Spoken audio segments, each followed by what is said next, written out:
What are you so worried about? Public schools aren't magic, I swear. Hi, I'm Jacqueline, over here at Homeschool Hangout XYZ, and this is the time of the year when I start hearing people voice all the concerns about homeschooling. What if, why, how? Public school would be better, right? You're either getting questions from other people where you're hearing these questions or you have them yourself. And I think we should talk about it. If you like these kinds of videos, do me a favor, subscribe, buy me a coffee, follow me on Facebook, join my Facebook group, join my Discord, all the things. Just let's hang out and let's get into it. Okay, so I'm going to be spitting a lot of facts here because I like facts, and these are California specific facts. But every year, every day, every week, I hear people say, can I really do this? Is homeschooling bad? Am I doing a disservice to my children by homeschooling them? And I'm like, what are you talking about? Homeschooling, while it may not be perfect for everyone, homeschooling itself is a great system. What are you so concerned with? Well, I found that it really breaks down into like three big areas. Academics is the first one. And they're like, I am just not qualified to teach. What if I'm robbing my children of their future because I'm not giving them the education they deserve? And I get that. Trust me, mom guilt and dad guilt is not anywhere stronger than when it comes to your children's academics. And that happens if they're in public school or if they're homeschooled. You're always wondering if you're doing enough. You're always wondering if you're doing the right thing. But public California schools are not magic. And what do I mean by that? Well, I've got some facts, like I said. In 2019, so this is before COVID hit, the National Assessment of Educational Progress found that in California, just 30% of California 8th graders were proficient in reading. That's it. 30%.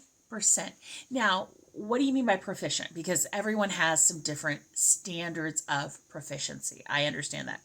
I'm the girl who, when people were saying, oh, in kindergarten they're reading, I thought that meant you could hand them anything and they could pronounce those words basically and read it out loud to you and kind of have an idea. No. That's what proficient means to me. Well, in reality, proficient means grade level based on these standards that the public schools have that we are supposedly holding ourselves to, because I get asked all the time, what do I have to teach them? What do they have to learn? What do they have to be able to do? Well, according to their own standards of proficiency, in the state, only 30% of California 8th graders are on grade level. I know, I hear you saying it. I hear it. But Jacqueline, I live in a great school district. But Jacqueline, that's for people who never spoke English. But Jacqueline, you don't understand. That wouldn't be my child's situation. And I hope it wouldn't. But I live close to, and I attended something called Clovis Unified.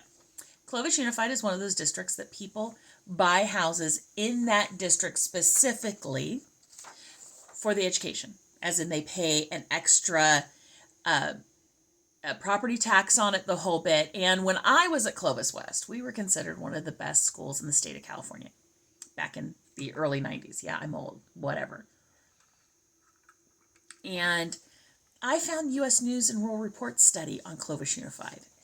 And I found it shocking. And I already don't have a lot of faith in public schools. In Clovis Unified, 66% of elementary students tested at or above the proficient level for reading, which, I mean, frankly, is way better than the national average. This is considered one of the good school districts. And 58% tested at or above that level for math. Okay, let's move on to middle school. In middle school, students were tested at a proficient level of reading at about 66%. And 58% were proficient for math. But don't worry, you get to high school, it gets better. Awesome. 80% of high school students tested at or above proficient levels for reading, and 47% tested at or above that level for math. I will say math is one of the number one concerns I hear from parents all the time. I'm going to homeschool my kid and I can't teach math. Well, I mean, Clovis Unified may be struggling with that too, so don't worry. And those people are tested and certified and all that stuff. Now, what I don't want you to have is if they can't do it, I definitely can't. No, because all the statistics for homeschooling show the complete opposite. They show that if you are intentional about your child's education, regardless of your educational level, your child's going to do better on is going to do better and higher on standardized testing. Now I hear you. There are a lot of children with developmental issues in school. I understand that. Do you know that they are not required or counted in standardized testing results usually? Yeah. So one of the best school districts, only 80% are reading at grade level, and less than half are on grade level for math. Yeah, that shook me. I will not lie. I don't believe heavily in public school, and that shook me. But I know what you're saying. You're like, but what about sports? What about the arts? The arts are the big one that I see a lot of people who are specifically in charter schools, so they can pay for lessons. Now, I have anecdotal evidence for a lot of that. I know in my school district that I grew up in and all of that, you were paying fees for traveling, you were fundraising, you were doing everything else because being in a sport or an activity was expensive. I think when I tried out in 1989 for color guard, which I did not make, not shockingly, your parents had to commit to either raise or pay $2,500 for you to be able to do color guard. And that's after the school kicked in whatever they were going to kick in. Now, there's been some lawsuits about that, but I know at least when it comes to arts programs, a lot of those fees and stuff are still there if they have them. I saw the SRI education. They did an August 2022 study, and it's 90% nearly of our public schools are failing to align their educational offerings for dance, music, theater, and visual arts with the state standards. And if I remember correctly, there was some sort of standard passed that you had to offer something in those 4 areas in the schools, and they're not hitting their own standards. Once again, you're so worried about their standards, they're not hitting them. I know here, anecdotally, if you want your child to play an instrument, if they happen to have teaching for that instrument, you have to go out and either buy or rent an instrument. And I can tell you, we never had piano offered. We never had dance offered. I don't know anyone who has a dance class offered. So parents are spending their money to get all those lessons privately, even if their children are in public school. I know it's not the same, and I know that there is some stuff offered, but I can tell you, I have a kid in public school in junior high for other reasons, which you can follow my crazy journey or not, that's fine. But you only can do music if you have room in your academic schedule to take it as a class too. It's not an extracurricular, it's a full class. So, I mean, my kid has all of the general ed classes. He's not in GATE, he's not taking extra honorary things, and his one elective is journalism, which I personally, given what I do, I find it kind of important in life. But it doesn't seem like public school is the magic for paying for all the arts education you might want, much less getting them an instrument. Even back in the day when I was in school and we had arts programs, you might take one art class between 7th grade and 12th grade, especially if you wanted to go to college, your schedule wasn't going to afford a whole lot of them. And there weren't that many. And then for music, I did music in elementary school. There were X amount. You picked your instrument based on what was available, and that was before this renting and buying of instruments. You had a teacher that you share with multiple schools that do this.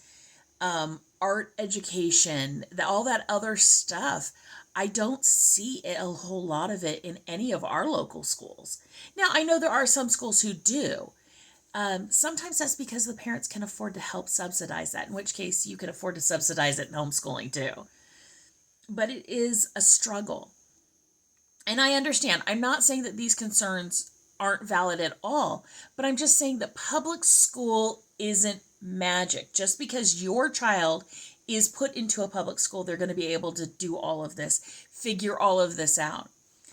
And then we get to emotional psychological support. I know I hear parents say, I don't understand what they need emotionally. Now, one, it's a journey of education. It's a journey of studying it, being intentional about it. No one does. But this is something they battle in public school because, let's be clear, the big thing I hear all the time is, what about social? What about social and psychological? What about putting them around their peers?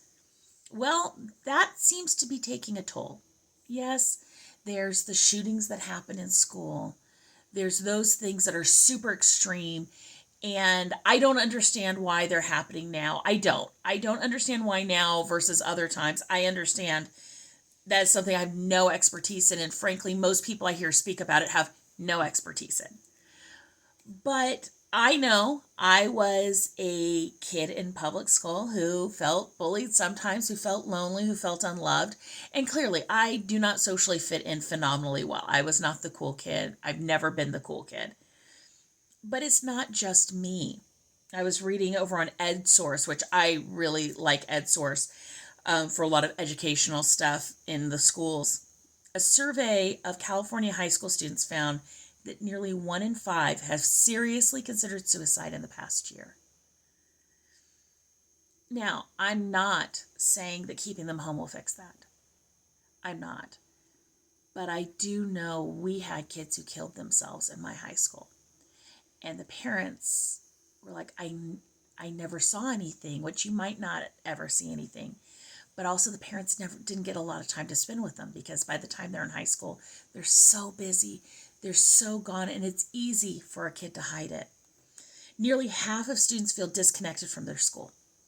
One of the things I hear from people who are talking about stopping homeschooling is, my kid doesn't feel like they have a lot of friends. My kid doesn't feel, like they have a social network. 1 in 3 high school kids in California feel chronically sad and disconnected and hopeless from their school. 1 in 5 report being harassed or bullied. And let's be clear, half the bullies are also being bullied. So, it's a top-down system. I understand, and I am not saying that social concerns about homeschooling are not valid. I am not saying that it is easy to make friends all the time. But I got to be honest, it wasn't easy for me to make friends when I was in public school. It wasn't easy for a lot of people. I live in the same town that I went to school in, which means I run into people I went to high school with and elementary school. And I go to church with somebody I went first grade through 12th grade with. And a lot of us don't talk to our high school friends that we thought were our friends, if we even felt like we had friends, and educators know it too. More than 75% of school principals report saying their students' emotional and mental health is a moderate or severe problem at their school. And you go, but teachers can handle it. Teachers are trained for this. That is something I hear so often, that is supposed to cover so many things. Teachers are trained for this. 2/3 of teachers report being ill-equipped to address their students' mental health needs. And I can say I've seen in the public school, but they'll get them counseling. Do you know what that is sometimes? I'm not saying there's not more intense counseling. I know counselors in public schools who actually counsel children. But one of the big things they've got a group that will take your insurance information and where you live and will find you somebody on your insurance that is convenient to you to get your kid counseling. That's great. That service, though, isn't just limited to public school. That service is limited to everybody with insurance because it's not paying for it. It's just helping you connect. and you can find that. I'm not saying that any of these aren't real concerns. Are you being intentional with your child's academic education? You can't just sit on the couch and eat Cheerios all day. And when I say you, I don't mean you, the parent, I mean you, the student, and actually get an education. You can't. If you want them to have fine arts, if you want them to have sports, they're out there. And I will be honest, as a homeschooler, it takes a little bit of work to find that. But it's not guaranteed in your public school either. And if those are reasons that you're going to public school, be very clear as to what your school has and offers. Because some schools have great things. And I also want to say none of this is me blaming teachers. I am not blaming even administration. I'm blaming how the system's set up. And I don't believe in systematic magic for anything. I don't believe that if you just go to a church, you're guaranteed to get these things. And if you just go to a doctor, you're guaranteed to get this. No, buyer beware. And parents in public schools are consumers also. You just have a little less choice over the services you can demand. They have what they have, and that's it. You can do this. It might take finding some specialized help. If your kid needs a tutor, find them a tutor. But you know what? I got paid as a public school student by public school parents to tutor their children after they left the public school classroom. I had some teachers that I made a lot of money off of. There's nothing magical. And that's all I really want to say is I feel that we compare ourselves all the time to this ethereal, perfect system. You go, this isn't the stand and deliver school. My district has good math teachers and has this and has that and has, Edward James Olmos was a great math teacher. Jaime Escalante was a great math teacher, but he was an anomaly. But every school doesn't have that is in the right neighborhood. And so I also want to caution you from any of this NIMBYism of, well, it's not in my backyard. Those schools that have those struggles aren't my schools. Are they? How much do you really know? Don't lie to yourself or allow others to make you feel bad because public schools know what they're doing. That's not what the studies always show. So, okay, that was a little bit of a ranty one. I try not to rant too often. I really do. You can do this. All this to say, you can do this. You can do this. If you need help connecting with sports teams or lessons or anything like that, let me know. And I'll look into what's in your local area and see if I can find something for you. Seriously, that's a real, genuine offer.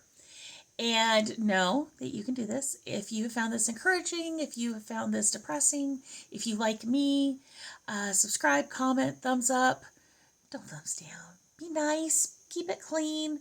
Know that I love and respect teachers. This is not slamming the school system. This is just saying it's not magic.